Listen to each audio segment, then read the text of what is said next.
sa mga basta still not feeling well, pero maya-maya po mag-ano na rin ako take na rin po ako ng medicine. Papa Jones, halata nga sa'yo na may sakit ka, more water and eat foods. Thank you. Yo, what's up mga kababayan, mga kalingap? Welcome back muli sa aking munting channel. Ako po yung host, Aureada TV, ay muling nagbabalik. At meron naman tayong panibagong reaction video mga kababayan, mga kalingap. No? Ito nga po yung naging live ni Papa Jones na kung saan talaga namang marami ang nag-alala kay Papa Jones. Dahil nga po nalaman nila na merong sakit si Papa Jones mga kababayan. Mga kalingap, no? Pero wag na po kayo mag-alala mga kababayan, mga kalingap.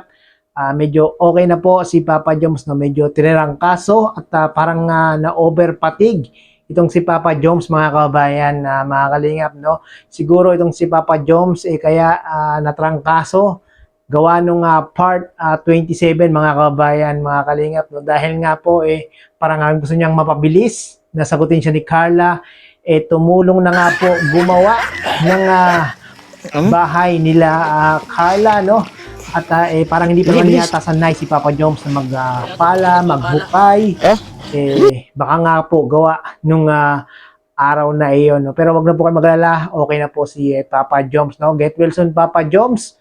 Sana ay gumaling ka na, no? Para makapag-shoot na ng part 28 at excited na ang mga supporters ng Team Jomcar sa part 28. No, panoorin po natin mga kababayan, mga kalingap, yung naging live ni Papa Jones kagabi. Panoorin po natin. Papa Jones, halata nga sa'yo na may sakit ka, more water and eat foods. Thank you po.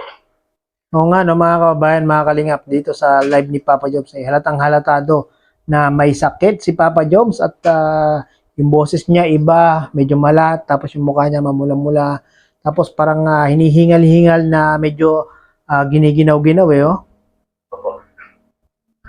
Maya-maya po mag-ano na rin ako take na rin ako ng medicine. Thank you. Thank you. Salamat. Tama yun, Papa Jones, no? Mag-take ka ng medicine para mas mapabilis yung paggaling ng trangkaso mo, no?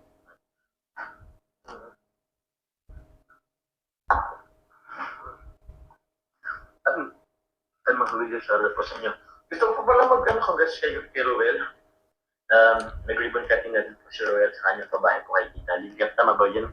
Ruel, congrats sa pabahay. Yun, congrats Ruel of Malalag sa panibagong achievement, sa panibagong pabahay na naman, no? At grabe, parami na ng parami ang pabahay ng Team Kalingap. Dadagdag pa yung sa beneficiary ni Papa Jones at ni Kalingap Ian, no? Na si Beverly, no? At pinaghahandaan na rin nila Papa Jones yan.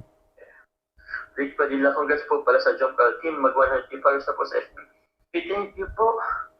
Team Jomcar Team. Tama ba? 100 na ba? Thank you po. Salamat po. Yun, congrats. Yun. Thank you po. Uy, Tita Ana ng Japan. Nagpakulay po si Tita Ana ng Japan. Sabi po. Grabe talaga si Papa Jones, no? Ang dami talagang sumusuporta. Ang daming talagang nagmamahal worldwide. Ang talagang nanonood kay Papa Jones.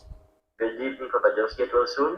Pasyala Papa Jones ng friend ko si Ruth Ikuzawa at Rebecca Di Castro Torres. Sulit Jomcar sila. Thank you po, Ma'am Ana ng Japan.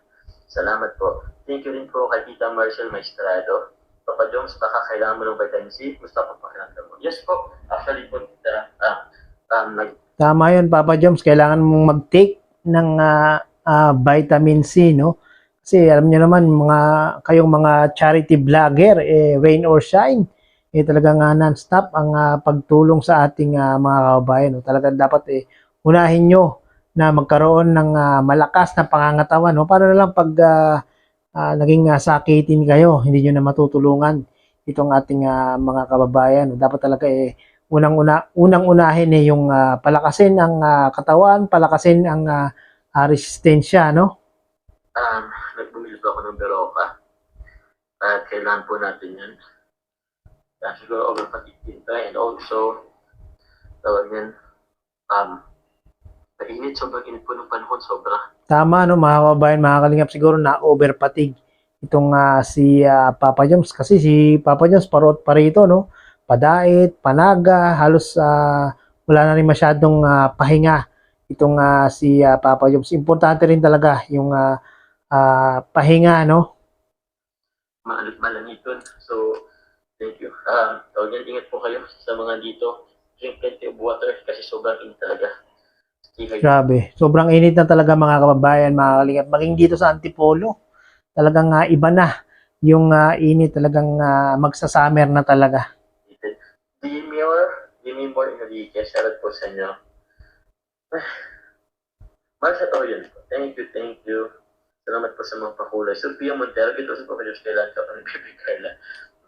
As of now, Sir Jason Albasans, guys, meron po tayong premium mga reaction videos sa part 27 ng pa. See you po, Miguel Salat, Papa Jones. Yun, supportahan din po natin mga kababayan, mga kalingap, no? Jason Albasan, isa po siyang kasama namin sa KROR, no? Kalingap Rob, official reactor, pakisupport po.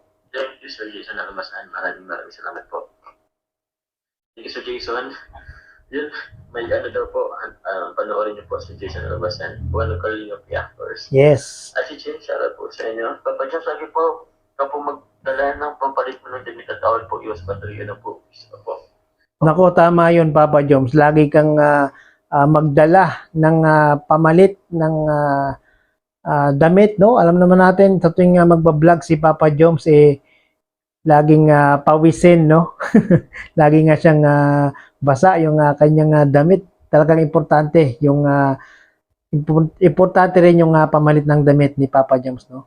Ako lagi dala po, tawag niya, pampalit po.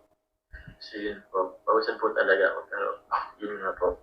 Diyan sa panita, shoutout po. Shoutout din sa fighting was yung summer. So yun na nga mga kababayan na mga kalingap, no? Nag-live si Papa Joms kagabi na kung saan in-update niya yung kanyang mga supporters na siya ay may sakit. Pero okay naman po siya, no? Wala naman siyang malubhang sakit. Bali na overpatig lang po si Papa Joms mga kababayan, mga kalingap, no? Panoorin naman natin yung doktor na sinabihan siya, pinayuhan siya. Panoorin po natin to. Muntik pala yan masulong. Oo, baterya lang naman. So yun guys, no, yung sasakyan ni Papa Joms, kung maalala nyo, muntik na talagang masunog, no? Buti na lang, stereo lang yung nasunog at hindi yung buong sasakyan ni Papa Joms, no? Tanggalin yan? Ha? Baterya? Opo. Matanggal mo yan. Kaso ang baterya nito nasa harap sa hood. Nasa hood. Hindi nga kaya tinanggal naman agad yung baterya yung terminal. Bakit ko yan? Yun, no, dahil nga itong si Kuya Ricky o si Dr. Lab, biyasa sa sasakyan, pinayuhan ni Dr. Lab itong si Papa Joms, no? Kung mangyari nga daw yung mga ganong bagay, kung masunog yung sasakyan, tanggalin nga daw po unang-una yung battery, dahil ito po yung nagbibigay ng supply kung bakit nasusunog ang isang sasakyan. So sa mga may sasakyan po dyan, tandaan nyo po itong pinayo ni Dr. Lab kay Papa Joms, no, in case na mangyari po ang mga bagay na ito sa inyong sasakyan. Baterya siya nagdadala ng electrical nito pag tinanggal mo yon, yung post ng sulok matatanggal, mawawala. Okay. Siya kasi nagbibigay ng pero kahit umapoy na, mawawala na yun. Yun na po, no, at atin pong tandaan yan mga kababayan. Mga kalingap, salamat Dr. Lab sa iyong pinayo kay Papa Joms. Isang malaking bagay yan kay Papa Joms at sa mga manonood, dahil nagkaroon sila ng idea kung sakasakaling masunog ang kanilang sasakyan, alam na po nila kung ano nilang gagawin. Tatanggalin lang pala ang battery para hindi po mas lalong kumalat ang apoy, no? At sa mga hindi po nakapanood ng live ni Dr. Lab, live ni Jomar, pakipanood nyo po sa kanyang YouTube channel, at syempre yung video rin ni Dr. Lab na kung saan nagbigay ng payo si Dr. Lab kay Papa Joms, no? At maraming pong salamat mga kababayan, mga kalingap, at muli ay umabot po kayo sa dulo nitong aking reaction video. Hanggang sa muli, bye-bye!